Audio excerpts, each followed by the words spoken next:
Bonjour à tous. Alors dans la vidéo d'aujourd'hui, on va corriger un exercice qui porte sur une démonstration par récurrence en lien avec une suite, suite qui est elle-même définie de manière récurrente d'ordre 1, c'est-à-dire qu'on a un terme qui permet d'obtenir le suivant. Alors donc on a donc cet exercice. Alors la suite UN est définie par U0 égale 0 et UN plus 1 est égal à 3 UN plus 1 sur UN plus 2.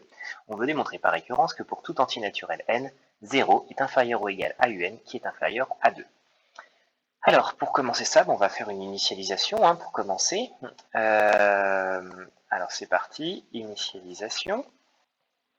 D'abord, qu'est-ce qui se passe pour U0? Est-ce qu'on a bien 0 plus petit ou égal à lui-même, plus petit que 2? Évidemment oui. Donc en fait, on a 0 plus petit ou égal à U0 plus petit que 2.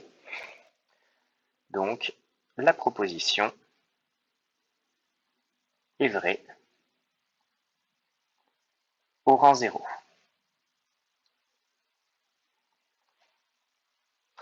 Ensuite, on va passer à l'hérédité. Alors pour l'hérédité, il va falloir supposer que c'est effectivement vrai pour un certain rang n et essayer de prouver qu'alors ça impliquera que c'est vrai aussi au rang n plus 1. Alors supposons que pour un certain n,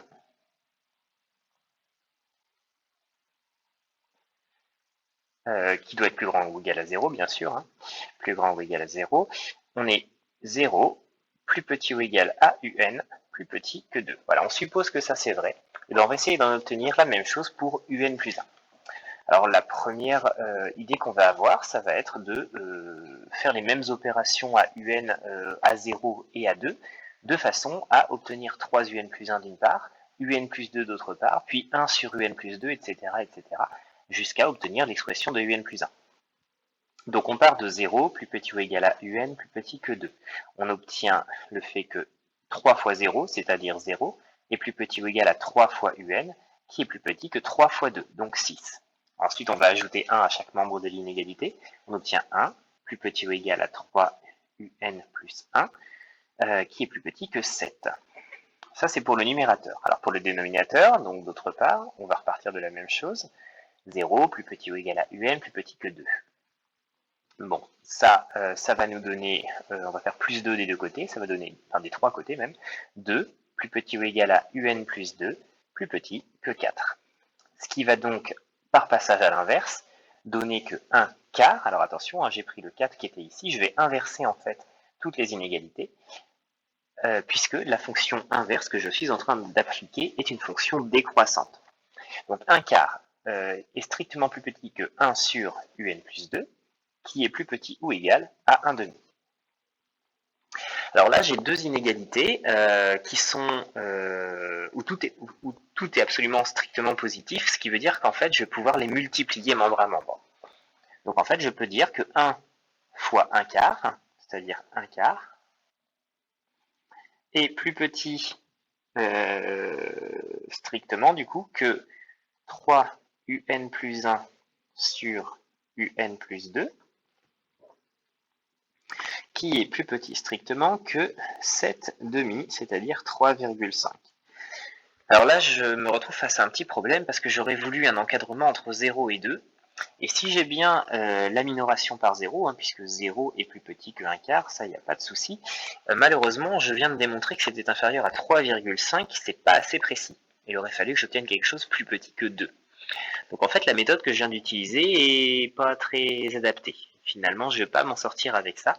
Donc je vais réfléchir un petit peu et je vais essayer de trouver une autre méthode. Alors, qu'est-ce que j'ai cherché à faire? J'ai cherché à reproduire l'expression de un plus 1 que je vois ici par des opérations élémentaires.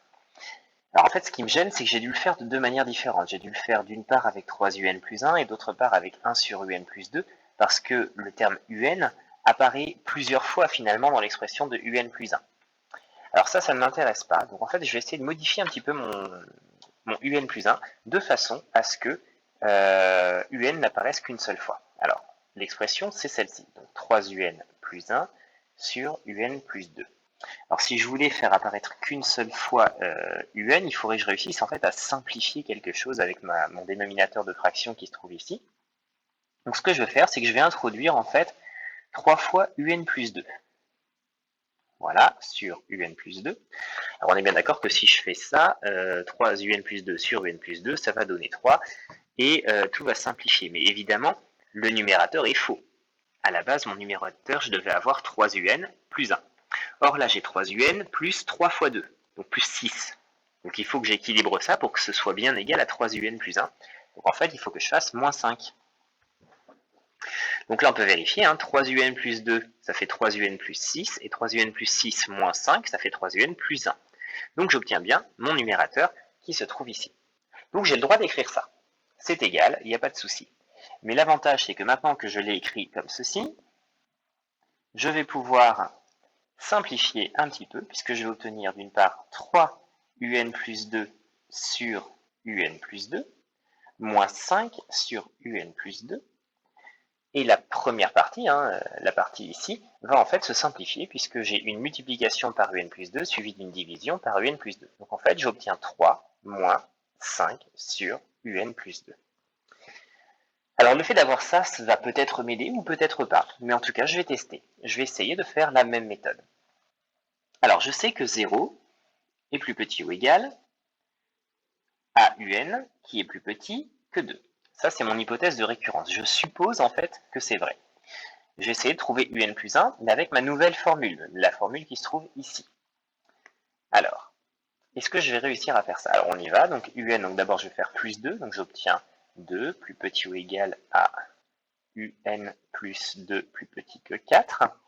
Ensuite, je vais passer à l'inverse, donc j'obtiens un quart, qui est plus petit que 1 sur un plus 2, qui est plus petit ou égal à 1 demi. Ensuite, je vais multiplier ça par 5, j'obtiens donc 5 quarts, qui est plus petit que 5 sur un plus 2, qui est plus petit ou égal à 5 demi. Ensuite, je vais mettre un moins devant tout ça. Alors attention, comme je vais mettre un moins devant, ça veut dire que je vais faire une multiplication par moins 1. Je suis donc en train d'appliquer une fonction décroissante, et donc tous les signes plus petits qu'eux vont s'inverser. Alors en fait, moi j'ai plutôt inversé le sens de l'écriture. En fait, j'ai moins 5 demi, qui va donc être plus petit ou égal à moins 5 sur un plus 2, qui va être strictement plus petit que moins 5 quarts. Voilà, j'ai juste mis des moins devant tout et inversé le sens des inégalités pour que ça fonctionne toujours. Et maintenant, par-dessus tout ça, je dois rajouter tout simplement 3. Donc je vais faire plus 3 à chaque membre de l'inégalité. Donc j'obtiens 3 moins 5 demi, plus petit ou égal à 3 moins 5 sur un plus 2, qui est plus petit que 3 moins 5 quarts. Alors qu'est-ce que ça va me donner ça? Alors 3 moins 5 demi, donc 5 demi c'est 2,5, 3 moins 5 demi, donc 3 moins 2,5 ça fait 0,5, donc ça fait 1 demi. Donc j'obtiens 1 demi, qui est plus petit ou égal à, en fait l'expression que j'ai trouvée c'est celle de un plus 1, d'après ce que j'ai fait juste au-dessus, qui est plus petit que 3 moins 5 quarts, et 3 moins 5 quarts, donc 3. Alors 5 quarts c'est un petit peu plus grand que 1, c'est 1,25, donc 3 moins 1,25 ça fait 1,75, donc c'est 2 moins 1 quart. Ça fait donc 2 moins 1 quart, c'est bien comme expression en fait, parce que 2 moins 1 quart, c'est plus petit que 2, et c'est ce que je voulais. Donc, j'ai bien obtenu que 0 est plus petit que 1 demi, plus petit ou égal à un plus 1, plus petit que 2 moins 1 quart, qui est lui-même plus petit que 2. J'ai donc bien réobtenu un encadrement entre 0 et 2 pour un plus 1. Et c'était ce qu'il fallait que je démontre pour l'hérédité. Donc ainsi, en supposant 0 plus petit ou égal à un plus petit que 2, on obtient 0 plus petit que ou égal à un plus 1 plus petit que 2. Et conclusion, on va pouvoir dire que donc la suite un est minorée par 0 et majorée par 2. Et voilà, donc c'est tout pour cet exercice. On a terminé la démonstration par récurrence qui était demandée. Alors, je n'ai pas été assez précis, je vais juste préciser en fait que ce qu'on a obtenu, c'est 0 plus petit ou égal à un plus petit que 2 pour tout n entier. Alors, c'est pas vraiment une implication, je devrais plutôt l'écrire comme ça. Voilà, donc c'est ce qu'on a obtenu par récurrence. Donc ici, on a bien démontré ce qu'il fallait. Voilà, j'espère que cette vidéo vous aura aidé. À bientôt.